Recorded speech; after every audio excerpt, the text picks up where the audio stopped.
اسے محسوس ہوا کہ جو ذمہ داری اسے سونپی گئی ہے اس کی بجا آوری کے لیے ضروری ہے کہ اسے قیصر قسطنطنیہ کی ریشہ دوانیوں کے متعلق پوری معلومات ہوں۔ اسی خیال کے تحت اس نے طاہر سے سوال کیا، بھائی جان، قسطنطین کے بارے میں مشہور ہے کہ وہ جنگ سے زیادہ سازش کے ذریعے اپنے دشمنوں کو مات کرتا ہے، کیا یہ سچ ہے؟ طاہر نے قاسم کی بات دلچسپی سے سنی اور کہا، یہ سچ ہے، قیصر زیر زمین سرگرمیوں میں مہارت رکھتا ہے۔ ہمارے سلطان کے دادا سلطان بایزید یلدرم اور مشہور ایشیائی فاتح امیر تیمور کے مابین اسلامی تاریخ کی رسوا کن لڑائی فی الحقیقت قیصر کی خفیہ سرگرمیوں کی وجہ سے ہوئی تھی۔ میں نے تربیت گاہ کی لائبریری میں اس مکتوب کی نقل دیکھی ہے جو قیصر نے بایزید یلدرم کے خلاف امیر تیمور کو لکھا تھا۔ اس نے لکھا تھا، میری سلطنت بہت پرانی ہے، حضرت صلی اللہ علیہ وآلہ وسلم اور خلفائے راشدین کے زمانے میں بھی قسطنطنیہ کے اندر ہماری سلطنت موجود تھی۔ اس کے بعد بنو امیہ اور بنو عباس کے زمانے میں بھی خلفاء سے 12 ہماری صلح ہوئی اور کسی نے قسطنطنیہ لینے کا قصد نہیں فرمایا، لیکن اب عثمانی سلطان نے ہمارے اکثر مقبوضہ چھین لیے ہیں اور ہمارے دارالسلطنت قسطنطنیہ پر اس کا دانت ہے۔ ایسی حالت میں سخت مجبور ہو کر ہم آپ سے امداد کے خواہاں ہیں، اور ظاہر ہے کہ آپ کے سوا ہم اور کسی سے خواہان امداد ہو بھی نہیں سکتے۔ اگر آپ بایزید خان یلدرم کے مسلمان اور ہمارے عیسائی ہونے کا خیال کرتے ہیں تو آپ کو معلوم ہونا چاہیے کہ بایزید خان کو اس طرف یورپ میں مسلسل فتوحات ہو رہی ہیں اور اس کی طاقت بہت تیز رفتاری سے ترقی پذیر ہے۔ وہ بہت جلد اس طرف سے مطمئن اور فارغ ہو کر آپ کے مقبوضہ ممالک پر حملہ آور ہوگا، اور اس وقت آپ کو اس کے زیر کرنے میں مشکلات کا سامنا ہوگا۔ بایزید خان نے سلطان احمد جلائر اور قرہ یوسف ترکمان کو، جو آپ کے مفرور باغی ہیں، اپنے یہاں عزت کے ساتھ مہمان رکھ چھوڑا ہے، اور یہ دونوں باغی اس کو آپ کے خلاف جنگ کرنے اور مشورہ دینے میں برابر مصروف ہیں۔ یہ بات بھی آپ کے لیے کچھ کم بے عزتی کی نہیں کہ آپ کے باغی سلطان بایزید کے پاس اس طرح عزت و احترام کے ساتھ رہیں اور آپ ان کو واپس طلب نہ کر سکیں۔ بس مناسب یہ معلوم ہوتا ہے کہ آپ ایشیائی کوچک پر حملہ کر دیں، کیونکہ اس ملک کو قدرتی طور پر آپ کے قبضے میں رہنا چاہیے۔ اور قاسم، امیر تیمور اتنا بڑا بادشاہ ہو کر بھی قیصر کی چال میں آ گیا۔ قیصر کے خط نے اسلامی دنیا میں بارود کا کام کیا اور اسلامی دنیا کے 2 عظیم بادشاہوں کے درمیان انگورا کے مقام پر ایک ایسی دردناک لڑائی ہوئی کہ رزمگاہ میں مسلمانوں کو گرتا دیکھ کر آسمان کی بھی سسکیاں نکل گئی ہوں گی۔ اس جنگ میں تیمور نے بایزید کو عبرتناک شکست دی اور سلطان بایزید کو لوہے کے پنجرے میں بند کر کے گلی گلی پھرایا اور رسوا کیا۔ قیصر ہمیشہ گھٹیا حربے استعمال کرتا رہا ہے۔ یہ جب کمزور ہوتا ہے تو دب کر مسلمانوں کے تلوے چاٹنے لگتا ہے، لیکن جب ذرا اسے موقع ملتا ہے یہ کوئی بھی گری ہوئی حرکت کرنے سے باز نہیں آتا۔ تم شاید نہیں جانتے، سلطان مراد خان اول سے ڈر کر قیصر نے اپنی 3 خوبصورت لڑکیاں مراد خان اول کو پیش کر دیں، 1 اس کے لیے اور 2 اس کے بیٹوں کے لیے۔ اس کے باوجود قیصر سلطان مراد خان اول کے خلاف گھناؤنی سازشیں کی، اور پھر جب سلطان کے غضب سے خوفزدہ ہوا تو اپنے بیٹے تھیوڈورس کو سلطان کی خدمت میں بھیج کر درخواست کی کہ اس کو یعنی چری فوج میں بھرتی ہونے کی عزت دی جائے۔ قیصر مسلمان سلاطین کے حرم میں اپنی بیٹیاں اور بہنیں بھیجنے سے بھی باز نہیں رہتا۔ عثمانی سلاطین کے محل میں بھی قیصر کی شہزادیاں ہر دور میں خطرناک سازشوں کا حصہ رہی ہیں۔ طاہر نے پوری تفصیل کے ساتھ قاسم کو قیصر کے بارے میں بتایا۔ اس طرح تفصیل کے ساتھ بیان کرنا اس کا پیشہ تھا۔ آخر وہ ایک تجربہ کار معلم تھا۔ قاسم اپنے بھائی کی گفتگو سننے میں اس قدر مہو تھا کہ اسے وقت گزرنے کا احساس ہی نہ ہوا۔ اچانک اسے خیال آیا کہ اسے مارسی سے ملنے جانا ہے تو وہ چونک گیا۔ وہ اس قدر اہم گفتگو کو چھوڑ کر جانا تو نہ چاہتا تھا، لیکن اس نے فرض کو دلچسپی پر ترجیح دیتے ہوئے مارسی کے گھر جانے کا فیصلہ کیا اور کھانا ختم کرنے کے بعد ہاتھ صاف کرتے ہوئے اٹھ کھڑا ہوا۔ طاہر نے قاسم کو اٹھتے دیکھا تو سوال کیا، کیا بات ہے؟ کیا تم کہیں جانا چاہتے ہو؟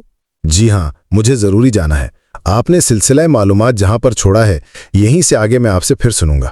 آپ کی بتائی ہوئی تفصیل بہت دلچسپ اور جامع ہے۔ اچھا، اب میں اجازت چاہتا ہوں۔ کھانا کھا کر بچے اونگتے ہوئے سونے کے لیے چلے گئے۔ قاسم نے اپنا گھوڑا نکالا اور گھر سے باہر نکل آیا۔ رات ہو چکی تھی، فضا میں خنکی بڑھتی جا رہی تھی اور آسمان پر جھلملاتے تارے ٹھٹھرتے ہوئے دکھائی دے رہے تھے۔ قاسم کا گھوڑا دل کی چال سے ادرنا کی گلیوں میں مٹر گشت کرنے لگا۔ اسے زیادہ جلدی نہیں تھی، وہ چاہتا تھا کہ زیادہ سے زیادہ وقت گزر جائے۔ سردیوں کی آمد تھی اور خزاں اپنے پورے عروج پر تھی۔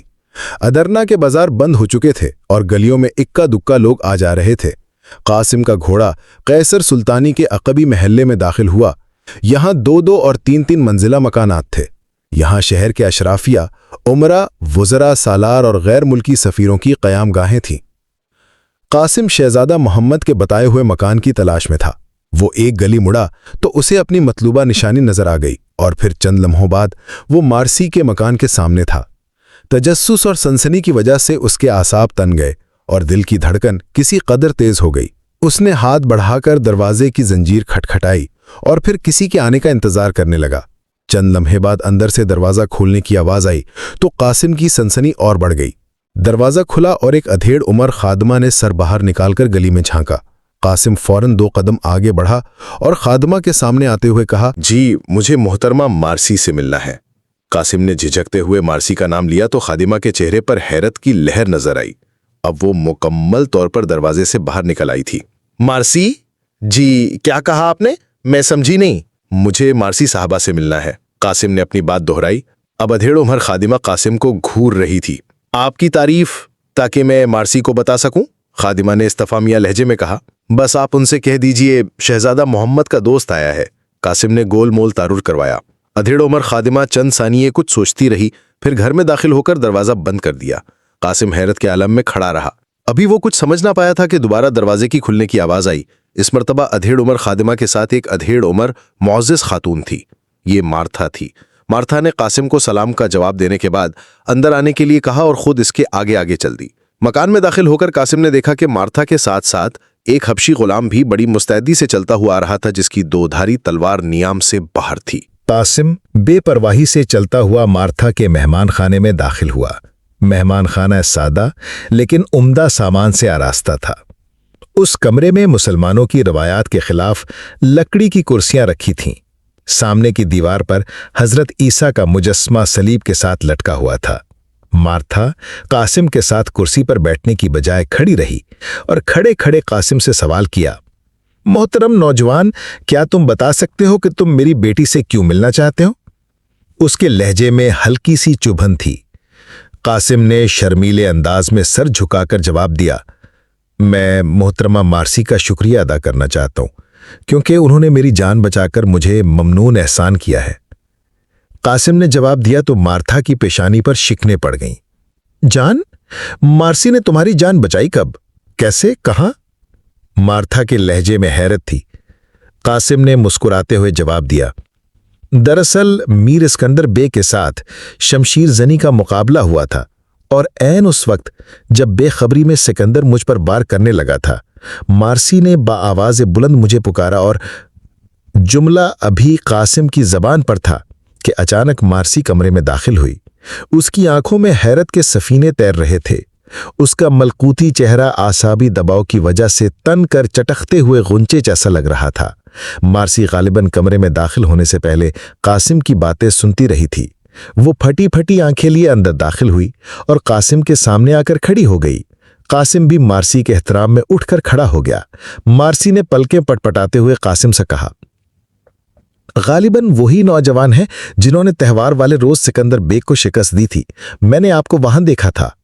مارسی نے اپنی ماں اور غلام کی موجودگی میں قاسم کو نہ پہچاننے کی اداکاری کی۔ قاسم بھی مارسی کا مداح سمجھ چکا تھا، چنانچہ کسی قدر مسکراتے ہوئے انتہائی شائستہ لہجے میں کہنے لگا، جی ہاں، میں اسی روز کے احسان کا شکریہ ادا کرنے کے لیے حاضر ہوا ہوں۔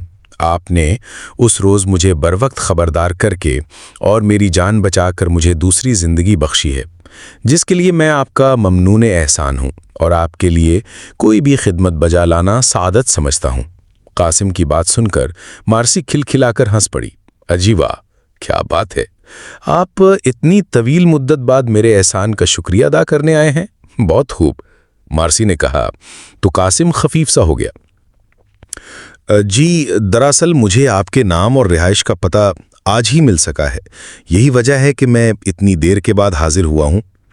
اس اثناء میں مارتھا وہیں کھڑی قاسم کے حدود اربع کا جائزہ لیتی رہی، لیکن اب اس کا ہر طرح سے وہم دور ہونے لگا۔ گویا قاسم اور مارسی کی کامیاب اداکاری نے رنگ دکھانا شروع کر دیا تھا۔ مارتھا نے جب دیکھا کہ قاسم سچ مچ سیدھا سادہ سپاہی ہے تو مسکرا کر بولی، ٹھیک ہے، کوئی بات نہیں، ہم اتنی دیر بعد بھی آپ کا شکریہ قبول کرتے ہیں۔ آپ تشریف رکھیے، میں آپ کی تواضع کے لیے پھل اور مشروب بھیجتی ہوں۔ مارتھا نے اطمینان بھرے لہجے میں قاسم سے کہا اور پھر حبشی غلام کو ساتھ لے کر کمرے سے نکل گئی۔ مارتھا چلی تو گئی لیکن قاسم کو تسلی نہ ہوئی، چنانچہ اس نے اپنی اداکاری برقرار رکھی اور مارسی سے مخاطب ہوا، دیکھیے، آپ مجھے اپنا خادم سمجھیے، میں اگر زندگی میں کسی موقع پر آپ کے کام آ سکوں تو مجھے فخر ہوگا۔ مارسی نے زیر لب مسکراتے ہوئے قاسم کی بات سنی اور پھر انتہائی مدھم آواز میں قاسم سے کہا، آپ نے وعدہ خلافی کی ہے کیونکہ آپ نے میرے منع کرنے کے باوجود میرا کھوج لگایا ہے، لیکن میں حیران ہوں کہ آپ کو میرا پتہ کس نے بتایا؟ میں آپ کی والدہ کو بتا چکا ہوں کہ میں شہزادہ محمد کا دوست ہوں اور شہزادے سے ہی میں نے آپ کا پتہ حاصل کیا۔ دراصل ایک مرتبہ آپ کے گھر آنا ضروری تھا، میں آپ کی والدہ سے ملنا اور انہیں دیکھنا چاہتا تھا۔ قاسم نے مارسی کے نزدیک چہرہ لاتے ہوئے اس کے کان میں سرگوشی کی۔ قاسم کے الفاظ مارسی کے رخساروں پر گدگدی کرتے ہوئے اس کے کان میں اتر گئے۔ قاسم کے لیے مارسی کے اس قدر قریب آنا انوکھی بات تھی۔ مارسی نے بھی اپنے بدن میں سردی کی لہر دوڑتی ہوئی محسوس کی۔ اس کی لمبی پلکیں جھک گئیں اور چہرہ سرخ ہونے لگا۔ قاسم نے ایک مرتبہ پھر کہا، اور آپ سے ملاقات بھی ضروری ہے۔ آپ کسی طرح کل دن میں مجھے تھوڑا سا وقت عنایت کریں، کچھ ضروری باتیں ہیں جن کا تذکرہ آپ کے ساتھ ناگزیر ہے۔ وقت دن میں، لیکن کہاں؟ مارسی نے موم کی طرح پگھلتے ہوئے پوچھا۔ وہ دونوں کسی حد تک سرگوشیوں میں بات کر رہے تھے۔ قاسم نے جواب دیا، میرے خیال میں آپ لالا شاہین کی یادگار پر آ جائیے، وہیں پرانا قبرستان بھی ہے۔ میں لالا شاہین کی یادگار پر شہتوت کے ایک بڑے درخت کے نیچے آپ کا انتظار کروں گا۔ اتنے میں باہر آہٹ سنائی دی اور قاسم نے بات بدل لی۔ اب وہ بلند آواز میں بول رہا تھا، آپ کی والدہ خاصی سلیقے مند خاتون دکھائی دیتے ہیں، میں آپ کی والدہ سے بہت متاثر ہوا ہوں۔ قاسم کی بات مکمل ہوتے ہی خادمہ مہمان خانے میں داخل ہوئی۔ اس کے ہاتھ میں سامان مدارت کی تشتری تھی۔ خادمہ کے پیچھے کچھ ہی دیر بعد مارتھا بھی کمرے میں آ گئی۔ اب قاسم کا کام یہاں مکمل ہو چکا تھا اور اسے مزید لکھنے کی ضرورت نہ تھی، کیونکہ اس نے مارسی کی ماں کو بغور دیکھ لیا تھا اور وہ صرف اسی کو دیکھنے کے لیے مارسی کے گھر آیا تھا۔ وہ شاہی سراغ رساں تھا اور سکندر بیگ کو پرورش دینے والی البانوی کنیز مارتھا کو نظر انداز نہیں کر سکتا تھا۔ اب اس نے مارتھا کا گھر اور اس کے اتوار کا بغور جائزہ لے لیا تھا اور اب وہ مارتھا کے بارے میں کسی حد تک رائے قائم کر سکتا تھا۔ لالا شاہین کی یادگار شہر کے جنوبی دروازے سے باہر فصیل شہر کے پہلو میں واقع تھی۔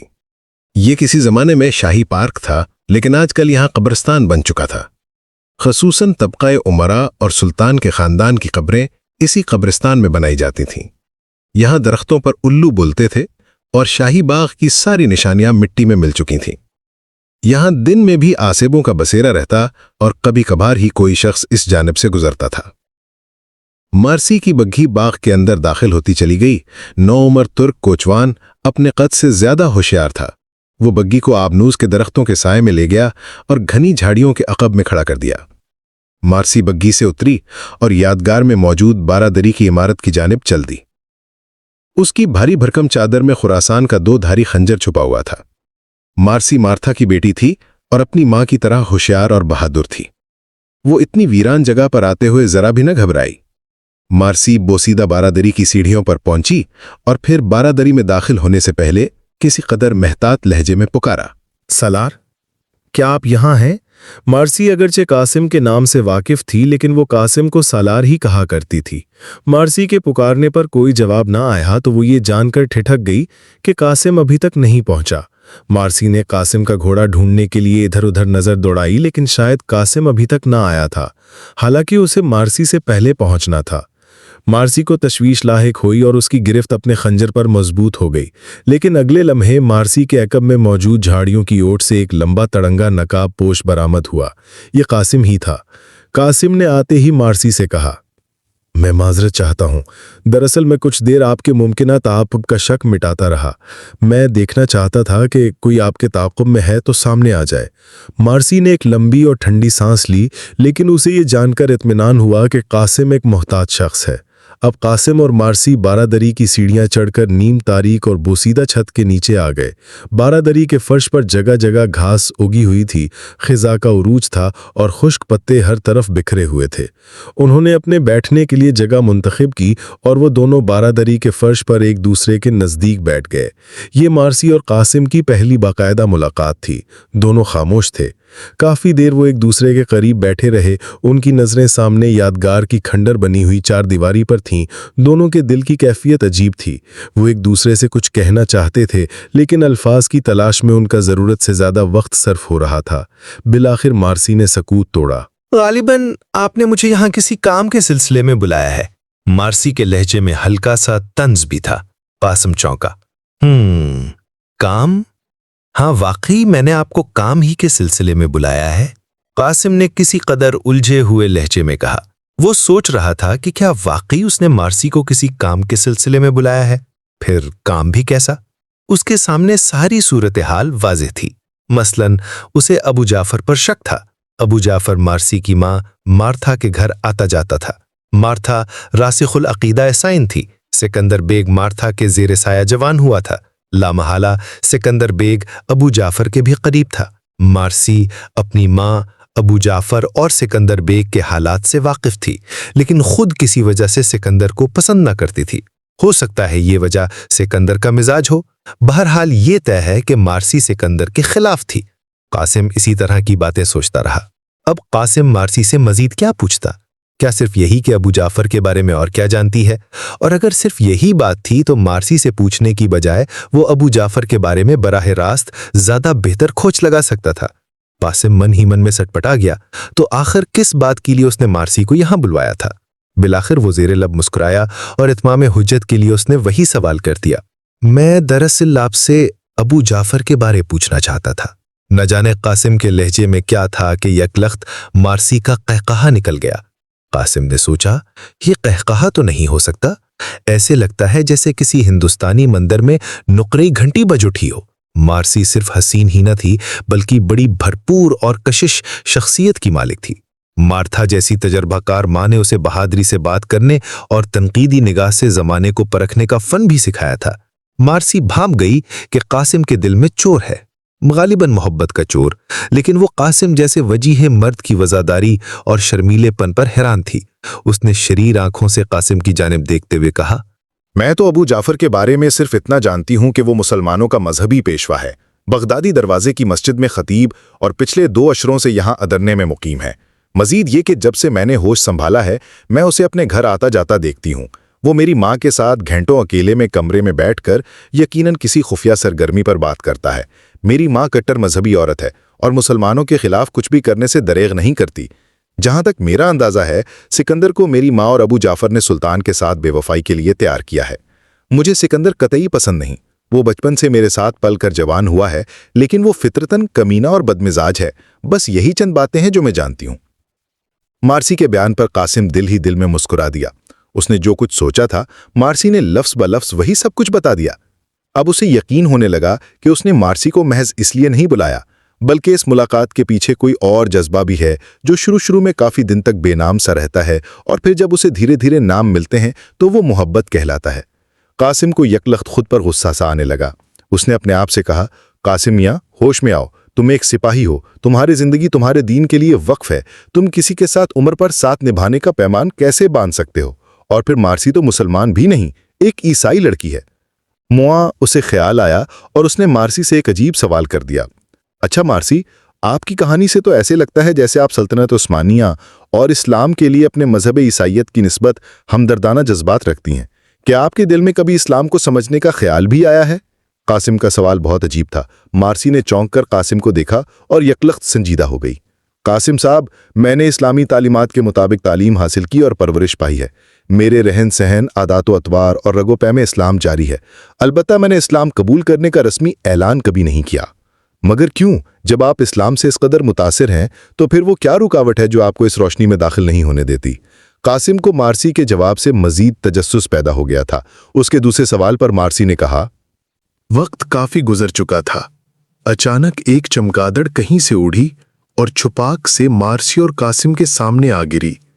یک لخت مارسی کی ہذیانی انداز میں چیخ نکلی اور وہ بے ساختہ قاسم کی جانب سمٹ گئی اور اس کے دائیں بازو کو چھوا تو اس کے تن بدن میں بجلی سی کوند گئی۔